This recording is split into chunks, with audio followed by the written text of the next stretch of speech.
ಮುನಿರತ್ನ ಮೇಲೆ ಮೊಟ್ಟೆ ದಾಳಿ ಯಾರ ಕೈವಾಡ? ಒಂದು ಮೊಟ್ಟೆಯ ಕಾಂಡ ರಾಜಕೀಯದಲ್ಲಿ ಕೋಲಾಹಲ. ಎಲ್ಲದಕ್ಕೂ ನಾನೇ ಜವಾಬ್ದಾರಿನ ಅಂದಿದ್ಯಾಕೆ ಡಿಸಿಎಂ?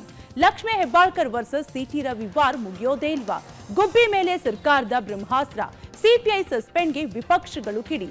ಅಮೆರಿಕಾದಲ್ಲಿ ಶಿವಣ್ಣಗೆ ಆಪರೇಷನ್ ಸಕ್ಸಸ್. ಮತ್ತಷ್ಟು ಸುದ್ದಿಗಳನ್ನ ನೋಡೋಣ ಕರ್ನಾಟಕ ಟಾಪ್ 20ಯಲ್ಲಿ.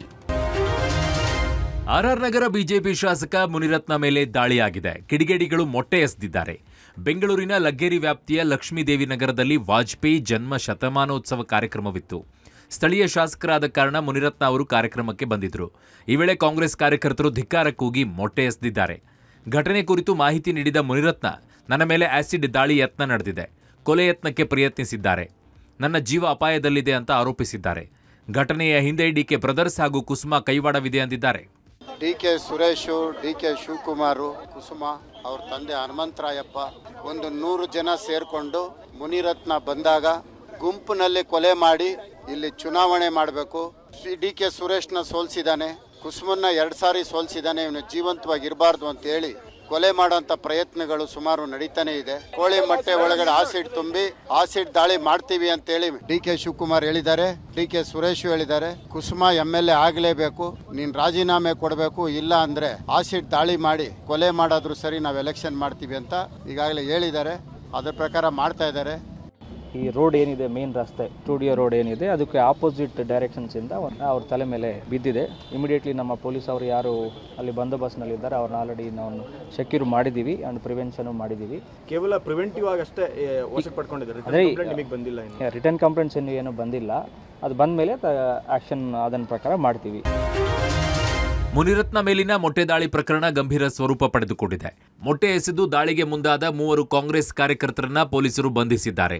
ಮುನಿರತ್ನ ಮೇಲಿನ ದಾಳಿ ಖಂಡನೀಯ ಅಂತ ಬಿಜೆಪಿ ನಾಯಕರು ಕಿಡಿಕಾರಿದ್ದಾರೆ. ಕಾಂಗ್ರೆಸ್ ಸರ್ಕಾರ ಗೂಂಡಾ ರಾಜ್ಯ ಮಾಡಲು ಹೊರಟಿದೆ ಅಂತ ಆಕ್ರೋಶವನ್ನ ಹೊರಹಾಕಿದ್ದಾರೆ. ಇಂತಹ ಕೃತ್ಯಗಳನ್ನು ಸಹಿಸಲ್ಲ ಅಂತ ಎಚ್ಚರಿಕೆ ನೀಡಿದ್ದಾರೆ. ಶಾಸಕರ ಮೇಲೆ ಈ ರೀತಿ ಹಲ್ಲೆ ಮಾಡ್ತಕ್ಕಂಥದ್ದು ಮುನಿರತ್ನ ಅವ್ರನ್ನ ಅವಮಾನಿಸ್ತಕ್ಕಂಥದ್ದಲ್ಲ, ಇಡೀ ಆ ಕ್ಷೇತ್ರದ ಜನರನ್ನ ಅವಮಾನ ಮಾಡಿಸ್ತಕ್ಕಂಥದ್ದು. ಈ ರೀತಿ ಒಂದು ಅಧಿಕಾರ ಇದೆ ಅಂತ ಹೇಳಿ ಒಬ್ಬ ಜನಪ್ರತಿನಿಧಿ ಮೇಲೆ ಈ ರೀತಿ ದಬ್ಬಾಳಿಕೆ ಮಾಡ್ತಕ್ಕಂಥದ್ದು, ಅವಮಾನಿಸ್ತಕ್ಕಂಥದ್ದು, ಇದು ಖಂಡನೀಯ. ಅವರಿಗೆ ಮೊಟ್ಟೆ ಎಸೆಯುವುದು ಮಾಡ್ತಾರೆ. ಯಾವುದೇ ರೀತಿಯಾದಂಥ ಸಂರಕ್ಷಣೆ ಇಲ್ಲ ಅಂತಂದರೆ ಕಾನೂನು ಕೈಯಲ್ಲಿ ತೆಗೆದುಕೊಳ್ಳುವುದು ನಿಮ್ಮಂಥವ್ರಿಗೆ ಶೋಭೆ ತರೋದಿಲ್ಲ. ಕಾನೂನನ್ನು ಕೈಗೆ ತೆಗೆದುಕೊಂಡು ಯಾರ ಮೇಲೂ ಸಹಿತ ಹಲ್ಲೆ ಮಾಡುವಂಥದ್ದು, ಮೊಟ್ಟೆ ಎಸೆಯುವಂಥದ್ದು ಇದು ಸರಿಯಲ್ಲ. ಇದು ಕಾಂಗ್ರೆಸ್ನವರು ಅಸಹನೆ ಮಿತಿ ಮೀರ್ತಾ ಇದೆ. ಏನೇ ವಿರೋಧ ಇರಲಿ, ಏನೇ ಸ್ಥಿತಿಗತಿಗಳಿರಲಿ, ಕಾನೂನನ್ನು ಕೈ ತೆಗೆದುಕೋಬಾರ್ದು ಅನ್ನುವಂಥ ಕನಿಷ್ಠ ಜ್ಞಾನ ಕಾರ್ಯಕರ್ತರಿಗಿಲ್ಲ ಅಂತಂದರೆ ಇವರು 100 ವರ್ಷದ ಆಚರಣೆ ಮಾಡೋದು ಏನು ಸಾರ್ಥಕತೆ? ಮೊಟ್ಟೆ ಎಸೆತದ ಹಿಂದೆ ಡಿಕೆ ಶಿವಕುಮಾರ್, ಡಿಕೆ ಸುರೇಶ್ ಹಾಗೂ ಕುಸುಮಾ ಕೈವಾಡವಿದೆ ಅಂತ ಮುನಿರತ್ನ ಆರೋಪಿಸಿದ್ದಾರೆ. ಆದರೆ ಮುನಿರತ್ನ ಆರೋಪವನ್ನ ಡಿಕೆ ಬ್ರದರ್ಸ್ ಸ್ಪಷ್ಟವಾಗಿ ತಳ್ಳಿಹಾಕಿದ್ದಾರೆ.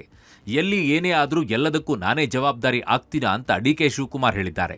ಈ ಘಟನೆಯ ಬಗ್ಗೆ ನನಗೆ ಮಾಹಿತಿ ಇಲ್ಲ, ಕಾಂಗ್ರೆಸ್ ಕಾರ್ಯಕರ್ತರು ಅಂಥ ಕೆಲಸ ಮಾಡಲ್ಲ, ಮುನಿರತ್ನ ಅವರೇ ನಾಟಕ ಮಾಡುತ್ತಿರಬಹುದು, ಮುನಿರತ್ನ ಅವರ ವ್ಯಕ್ತಿತ್ವ ಏನು ಅಂತ ಇಡೀ ರಾಜ್ಯಕ್ಕೆ ಗೊತ್ತಿದೆ ಅಂತ ಡಿಕೆ ಸುರೇಶ್ ಕಿಡಿಕಾರಿದ್ದಾರೆ. ಸರ್, ಮುನಿರತ್ನ ಅವರ ಮೇಲೆ ಮೊಟ್ಟೆ ಎಸೆದಾಗಿದೆ, ನೀವೇ ಮಾಡಿಸಿದಿರಿ ಅಂತ ಆರೋಪ ಮಾಡ್ತಾ ಇದ್ದಾರೆ ಸರ್. ನೋಡಪ್ಪ, ನನಗೆ ಯಾರು ಗೊತ್ತಿಲ್ಲ, ಏನು ಗೊತ್ತಿಲ್ಲ. ಸುಮ್ಮನೆ ನಾನು ನೆನ್ಸ್ಕೊಳ್ಳಿಲ್ಲ ಅಂದ್ರೆ ಯಾರಿಗೂ ಸಮಾಧಾನ ಇಲ್ಲ. ನನಗೆ ವಿಚಾರ ಏನು ಅನ್ನೋದು ಗೊತ್ತಿಲ್ಲ.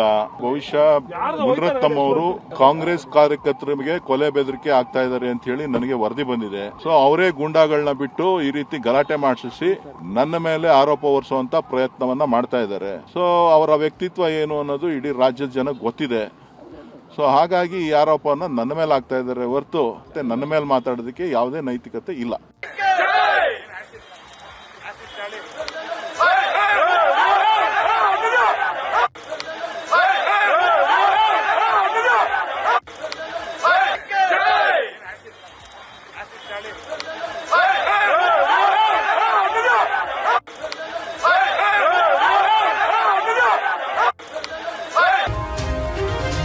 ರಾಜ್ಯ ರಾಜಕೀಯದಲ್ಲಿ Lakshmi Hebbalkar versus CT Ravi war ಸದ್ಯಕ್ಕೆ ಮುಗಿಯೋ ಲಕ್ಷಣಗಳು ಕಾಣಿಸ್ತಿಲ್ಲ. ಸಿಟಿ ರವಿ ಬಂಧನದ ಪ್ರಕರಣಕ್ಕೆ ಸಂಬಂಧಪಟ್ಟಂತೆ ಖಾನಾಪುರ ಸಿಪಿಐ ಮಂಜುನಾಥ್ ನಾಯಕ್ ಅವರನ್ನ ಸರ್ಕಾರ ಸಸ್ಪೆಂಡ್ ಮಾಡಿದೆ. ಅಮಾನತು ಮಾಡಿ ಐಜಿಪಿ ವಿಕಾಸ್ ಕುಮಾರ್ ಆದೇಶವನ್ನ ಹೊರಡಿಸಿದ್ದಾರೆ. ಬಿಜೆಪಿ ನಾಯಕರು ಠಾಣೆಯ ಒಳಗೆ ಬಿಟ್ಟು ಸಭೆ ಮಾಡಲಿಕ್ಕೆ ಅವಕಾಶ ಕೊಟ್ಟಿದ್ದಕ್ಕೆ ಅಮಾನತು ಮಾಡಿದ್ದಾರೆ. ಸಿಟಿ ರವಿ ಬಂಧನದ ಬಳಿಕ ಖಾನಾಪುರ ಠಾಣೆಗೆ ಪೊಲೀಸರು ಕರೆದೊಯ್ದಿದ್ರು. ಈ ವೇಳೆ ಬಿಜೆಪಿ ನಾಯಕರು ಠಾಣೆಯಲ್ಲಿಯೇ ಕುಳಿತು ಮಾತುಕತೆಯನ್ನ ನಡೆಸಿದ್ರು. ಈ ಸಂದರ್ಭದಲ್ಲಿ Belagavi police commissioner Yada Martin, DCP Rohan Jagadish ಇದ್ರು. ಹಿರಿಯ ಅಧಿಕಾರಿಗಳ ಸಮ್ಮುಖದಲ್ಲಿಯೇ ಬಿಜೆಪಿ ನಾಯಕರು ಠಾಣೆಗೆ ಪ್ರವೇಶ ಮಾಡಿದ್ರು. ಆದಾಗ್ಯೂ ಕೂಡ ಹಿರಿಯ ಅಧಿಕಾರಿಗಳನ್ನ ಹೊಣೆ ಮಾಡದೆ ಸಿಪಿಐ ಮಂಜುನಾಥ್ ನಾಯಕ್ ವಿರುದ್ಧ ಕ್ರಮ ಜರುಗಿಸಲಾಗಿದೆ. ಸರ್ಕಾರದ ಈ ನಡೆಯನ್ನ ಖಂಡಿಸಿ ನಾಳೆ ಖಾನಾಪುರ ಬಂದ್ಗೆ ಕರೆಯನ್ನ ಕೊಡಲಾಗಿದೆ. ಅದು ಡಿಪಾರ್ಟ್ಮೆಂಟಲ್ಲಿ ಹಿರಿಯ ಅಧಿಕಾರಿಗಳು ಅವರು ಮಾಡಿದ್ದಾರೆ. ಯಾವ ಕಾರಣಕ್ಕೆ ಮಾಡಿದ್ದಾರೆ ಅಂತಕ್ಕಂಥದ್ದು ಅದು ಅವರಿಗೆ ಗೊತ್ತಿರೋವಂಥದ್ದು. ಅದಕ್ಕೆ ಸರ್ಕಾರ ಇನ್ವಾಲ್ವ್ ಆಗಲ್ಲ. ನಾವು ಯಾವ ಡೈರೆಕ್ಷನ್ಸು ಸೂಚನೆಗಳು ನಾವು ಯಾವುದನ್ನು ಕೊಡೋದಿಲ್ಲ. ಅವರು ಇಲಾಖೆ ಹಂತದಲ್ಲಿ ಮಾಡಿದ್ದಾರೆ. ಅವರಲ್ಲಿ ಏನು ಲ್ಯಾಬ್ಸ್ ಇತ್ತು ಅಥವಾ ಏನು ಅಂತ ನಮ್ಗೆ ಗೊತ್ತಿಲ್ಲ.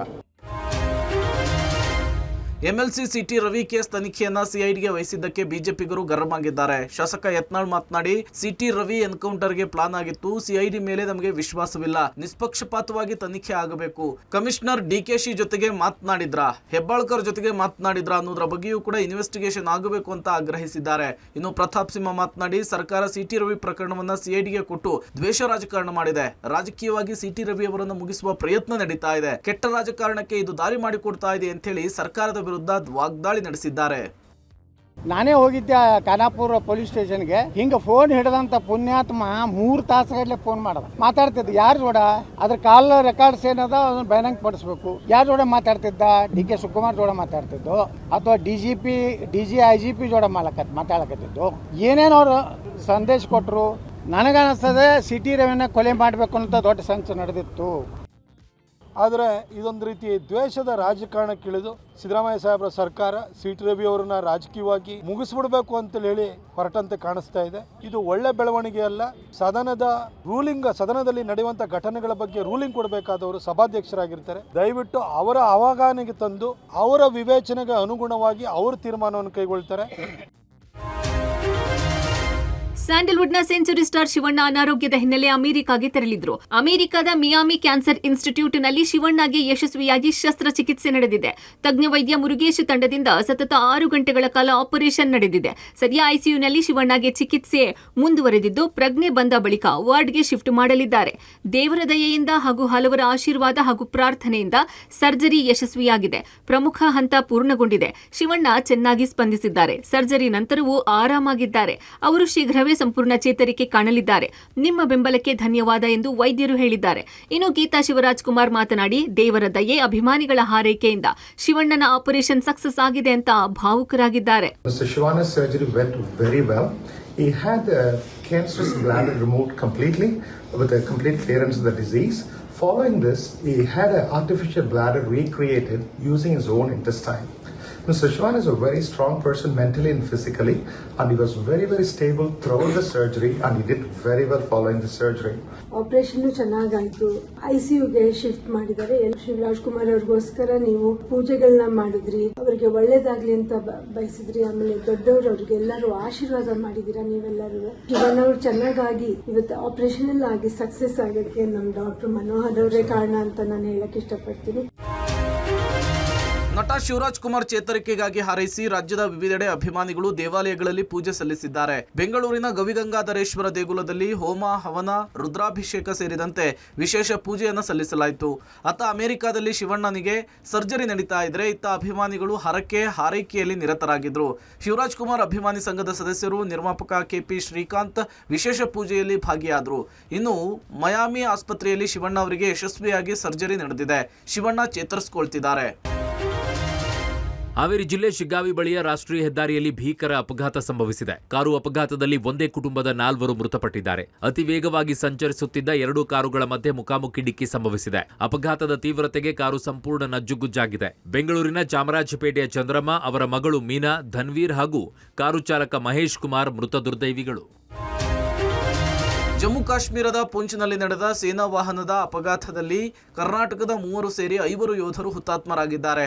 ಬೆಳಗಾವಿಯ ದಯಾನಂದ್ ತಿರಕನ್ನವರ್, ಮುಧೋಳದ ಮಹಲಿಂಗಪುರ ಗ್ರಾಮದ ಮಹೇಶ್ ಮರಿಗೊಂಡ, ಕುಂದಾಪುರದ ಬಿಜಾಡಿಯ ಅನೂಪ್ ಹುತಾತ್ಮ ಯೋಧರಾಗಿದ್ದಾರೆ.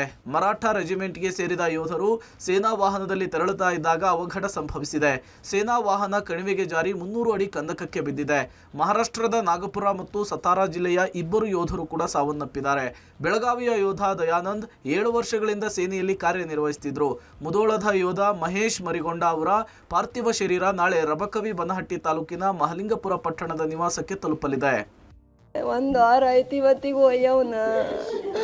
ಅಯ್ಯೋ ಇವತ್ತು ನಿನ್ನಷ್ಟೇ ಡ್ಯೂಟಿಗೆ ಹೋದವನು. ನನ್ನ ತಮ್ಮ ಬೇಕು ನನಗೆ. ಅಯ್ಯೋ ನನ್ನ ತಮ್ಮ ಬೇಕು. ಇನ್ನೊಂದು 3 ತಿಂಗಳು ಕಳೆದ್ರೆ ಅಲ್ಲಿಂದ ಗುಜರಾತಿ ಬತ್ತಿದ್ದ. ಅಷ್ಟರೊಳಗೆ ಹಿಂಗಾಯ್ತು. ಅವನಿಗೊಂದು ಸಣ್ಣ ಮಗು ಇತ್ತು, 1 ವರ್ಷ ಆಯ್ತು. ನನ್ನ ಮಗು 19ನೇ ತಾರೀಕು ಹೋಯ್ತದ, 20 ಟ್ರೈನ.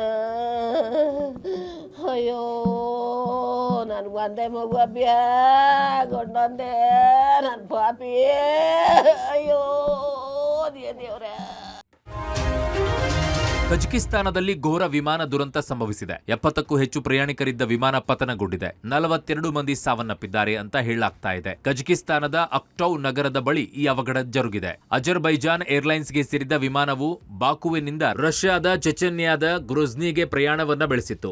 ವಿಮಾನದಲ್ಲಿ 70ಕ್ಕೂ ಹೆಚ್ಚು ಪ್ರಯಾಣಿಕರು ಮತ್ತು 5 ವಿಮಾನ ಸಿಬ್ಬಂದಿ ಇದ್ದರು. ಅಪಘಾತದ ನಿಖರ ಕಾರಣ ಇನ್ನೂ ತಿಳಿದು ಬಂದಿಲ್ಲ. 70 ಪ್ರಯಾಣಿಕರ ಪೈಕಿ 28 ಜನ ಬದುಕುಳಿದಿದ್ದಾರೆ ಅಂತ ವರದಿಯಾಗಿದೆ. ಎಮರ್ಜೆನ್ಸಿ ಲ್ಯಾಂಡಿಂಗ್ ವೇಳೆ ವಿಮಾನ ಹೊತ್ತಿ ಉರಿದಿದೆ. ಬೆಳಗಾವಿ ಕಾಂಗ್ರೆಸ್ ಅಧಿವೇಶನದ ಶತಮಾನೋತ್ಸವ ಸಂಭ್ರಮಕ್ಕೆ ಕುಂದಾನಗರಿ ಸಜ್ಜಾಗಿದೆ. ನಾಳೆಯಿಂದ 2 ದಿನಗಳ ಕಾಲ ಸಮಾವೇಶ ನಡೆಯಲಿದೆ. ಇಂದು ಬೆಳಗಾವಿಯಲ್ಲೇ CM Siddaramaiah, DCM DK Shivakumar, ರಾಜ್ಯ ಉಸ್ತುವಾರಿ ರಣದೀಪ್ ಸಿಂಗ್ ಸುರ್ಜೇವಾಲಾ ವಾಸ್ತವ್ಯ ಹೂಡಲಿದ್ದಾರೆ. ದೇಶದ ನಾನಾ ರಾಜ್ಯಗಳಿಂದ 140 ಸಂಸದರು, ಹಾಲಿ ಸಿಎಂ, ಮಾಜಿ ಸಿಎಂಗಳು ಹಾಗೂ ಗಾಂಧಿ ಪರಿವಾರ ಸೇರಿ ದೇಶದ 600 ಕಾಂಗ್ರೆಸ್ ನಾಯಕರು ಸಮಾವೇಶದಲ್ಲಿ ಭಾಗಿಯಾಗಲಿದ್ದಾರೆ. 1924ರ ಡಿಸೆಂಬರ್ 26ರಂದು ಬೆಳಗಾವಿಯಲ್ಲಿ ಗಾಂಧೀಜಿ ಅಧ್ಯಕ್ಷತೆಯಲ್ಲಿ ಮೊದಲ ರಾಷ್ಟ್ರೀಯ ಕಾಂಗ್ರೆಸ್ ಅಧಿವೇಶನ ನಡೆದಿತ್ತು ಎಂಬುದರ ಸ್ಮರಣಾರ್ಥವಾಗಿ ಕಾಂಗ್ರೆಸ್ ಸಮಾವೇಶ ನಡೆಯಲಿದೆ. ರಾಜ್ಯದಲ್ಲಿ ಮತ್ತೆ ಹೊಂದಾಣಿಕೆ ರಾಜಕೀಯ ಸದ್ದು ಮಾಡ್ತಿದೆ. ಸಚಿವ ಎಸ್ ಮಲ್ಲಿಕಾರ್ಜುನ್ ಬಿಜೆಪಿ ಜೊತೆ ಹೊಂದಾಣಿಕೆ ರಾಜಕಾರಣ ಮಾಡ್ತಿದ್ದಾರೆ ಎಂದು ಆರೋಪಿಸಿದ್ದ ಶಿವಗಂಗಾ ಬಸವರಾಜ್ ವಿರುದ್ಧ ಸಂಸದೆ ಡಾಕ್ಟರ್ ಪ್ರಭಾ ಮಲ್ಲಿಕಾರ್ಜುನ್ ಪರೋಕ್ಷವಾಗಿ ವಾಗ್ದಾಳಿ ನಡೆಸಿದ್ದಾರೆ. ನನ್ನ ಪತಿ ಕೋವಿಡ್ ಸಮಯದಲ್ಲಿ ಜನರಿಗೆ ಸ್ಪಂದಿಸಿದ್ದಾರೆ. ರಾತ್ರಿ ಇಡೀ ಸಂಕಷ್ಟದಲ್ಲಿದ್ದ ಜನರ ಫೋನ್ ರಿಸೀವ್ ಮಾಡಿ ಅವರಿಗೆ ಚಿಕಿತ್ಸೆ ವ್ಯವಸ್ಥೆ ಮಾಡಿದ್ರು. ಇಂತಹ ವ್ಯಕ್ತಿಯ ಬಗ್ಗೆ ಶಾಸಕ ಶಿವಗಂಗಾ ಬಸವರಾಜ್ ನೀಡಿದ ಹೇಳಿಕೆ ಬಗ್ಗೆ ಅವರೇ ಅವಲೋಕಿಸಲಿ ಎಂದಿದ್ದಾರೆ. ಈಗ ಮಲ್ಲಿಕಾರ್ಜುನ್ ಕೋವಿಡ್ ಟೈಮ್ನಲ್ಲಿ ನೋಡಿದ್ದೀನಿ ನಾನೇ. ರಾತ್ರಿ 3 ಗಂಟೆ 4 ಗಂಟೆ ಅನ್ನಂಗಿಲ್ಲ, ಇದೇ ರೀತಿ ಚೇರ್ ಮೇಲೆ ಕೂತ್ಕೊಳ್ಳೋದು. ಯಾವುದೇ ಒಂದು ಅನ್ನೋನ್ ನಂಬರಿಂದ ಫೋನ್ ಬಂದ್ರೂ ಕೂಡ ಅದನ್ನು ಆನ್ಸರ್ ಮಾಡಿ ಅವರೇ ಡಾಕ್ಟ್ರಾಗಿ ಕೇಳೋರು. ನಿನ್ನ ಸ್ಯಾಚುರೇಷನ್ ಎಷ್ಟಿದೆ, ನಿನ್ನ ಸ್ಕೋರ್ ಎಷ್ಟಿದೆ, CT ಸ್ಕೋರ್ ಎಷ್ಟಿದೆ ಕೇಳಿ ಅವರನ್ನು ಹಾಸ್ಪಿಟಲ್ನಲ್ಲಿ ಒಂದು ICU ಇಲ್ಲ, ವೆಂಟಿಲೇಟರ್ ಇಲ್ಲ ಅಂದರೆ ತಕ್ಷಣ ತರಿಸಿ ವ್ಯವಸ್ಥೆ ಮಾಡಿದ್ದಾರೆ.